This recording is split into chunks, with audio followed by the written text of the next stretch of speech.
परिस्त्री गमनम तथा, ये बहुत बड़ा पाप है। इसमें भागवत में आता है नरकों के वर्णन में कि जो स्त्री या पुरुष एक दूसरे को धर्म के विरुद्ध, जैसे जब तक ब्याह नहीं हुआ तब तक बच्चा या बच्ची को ब्रह्मचर्य रहना चाहिए। ये बड़े आनंद की बात होगी, आप रख के तो देखो। अगर आप ब्याह तक ब्रह्मचर्य रहे तो आपकी गृहस्थी ऐसी फली फूलेगी, आनंदमय होगी, देख लेना। अब जैसे गेहूं गलेथ में हो, गलेथ माने होता है कि बाली निकल रही है, फूल उसमें छोटे छोटे आ रहे हैं, अब उस फसल को काट लो, कुछ नहीं मिलेगा। महीना 2 महीना रुको, उसको दाना पड़ने दो, परिपक्व होने दो, फिर अन्न राशि लग जाएगी। ऐसे ही ये ब्रह्मचर्य है। जो बाल्यावस्था से यौवन अवस्था तक अपने ब्रह्मचर्य का नाश करते रहते हैं, वो गृहस्थी लायक ही नहीं रह जाते। मतलब वो बात नहीं होती जो जीवन में होना चाहिए, गृहस्थ धर्म के लिए अनिवार्य। तो जो बच्चा और बच्ची ब्याह नहीं हुआ तब तक ब्रह्मचर्य का पालन करे, और जब ब्याह हो जाए तो पहले तो ये था कि नाऊ चले जाते थे, गांव के नाऊ ठाकुर, वो ब्याह तय कराते थे। ना बच्चा देखता था ना बच्ची देखती थी। कितना निष्ठा, कितनी श्रद्धा। पाणी ग्रहण के समय भले वो देख ले कि फोटो वाला जमाना ही नहीं था, कभी किसी को जाना हो तो अपने लोगों में, शहर जाकर के वो पर्दा वर्दा लगाए होते थे, बैठ जाओ, वो जैसे कहीं जरूरत पड़ी उस समय। ऐसे मोबाइल ही नहीं था पहले की बात। कितनी श्रद्धा, विश्वास। कैसा है, रंग गोरा काला, स्वभाव, कोई मतलब नहीं।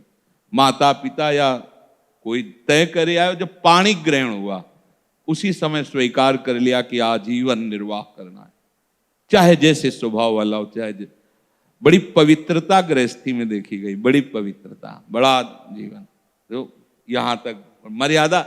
लोग इसका मजाक उड़ाते हैं। मजाक तो तुम्हारा उड़ रहा है, देखो ना, देखो ना, मजाक उड़ रहा है तुम्हारा।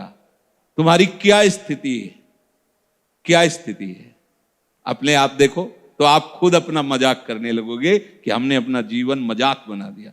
धर्म में सामर्थ्य होती है, धर्म में बहुत बड़ी ताकत होती है। ये जो बच्चे खिलवाड़ करते हैं या जो लोग खिलवाड़ करते हैं जानते नहीं। उसमें लिखा है कि जो स्त्री शरीर पर पुरुष से ऐसा कुछ संबंध करती है तो लोहे की तपती हुई पुरुष शरीर या स्त्री शरीर जो परस्पर ऐसा, उसमें कल्पों तक मरना है नहीं। कितना दाह होगा। रामचरितमानस में भी लिखा है, पति वंचक परपति रति करई, रौरो नरक कल्प सतपरई। जो अपने पति की वंचना करके, धोखा देके किसी और पुरुष के साथ वैसा व्यवहार करती है तो बोले 100 कल्प तक रौरो नरक में पड़ती है। ये शास्त्र झूठे नहीं, 100 कल्प तक रो। अगर तुम्हारे भाग्य में कहीं ऐसा पति है कि भाई लंगड़ा हो गया है, उसकी आंख खराब हो गई है, सुनाई नहीं देता है, वो रूपवान नहीं है, तो मिला तो तुम्हारे प्रारब्ध से ही है ना। तो अंध बधिर क्रोधी अति दीना, ऐसे उपति करके अपमाना, नारी पाव जमपुर दुख नाना।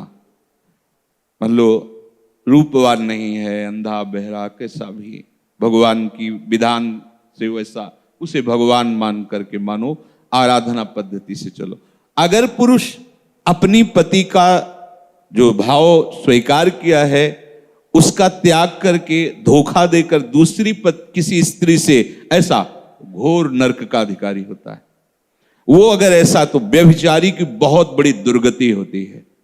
तो ऐसा कोई न समझे कि हम परिस्त्री गमन करके गोपाल शास्त्र नाम कर लेंगे तो पाप से बच जाएंगे। बकाया सामर्थ्य इतनी है कि अगर आप आज तक गलती हुई ऐसी और आज से स्वीकार करो कि अबलो नशानी अबना नसियो, और आप भगवान नाम कीर्तन करो, गोपाल शास्त्र नाम कीर्तन करो, तो निष्पाप हो जाओगे। वो पाप आपको भोगना नहीं पड़े। पर अगर आगे फिर कर दिया तो पीछे का ब्याज सहित जुड़ जाएगा।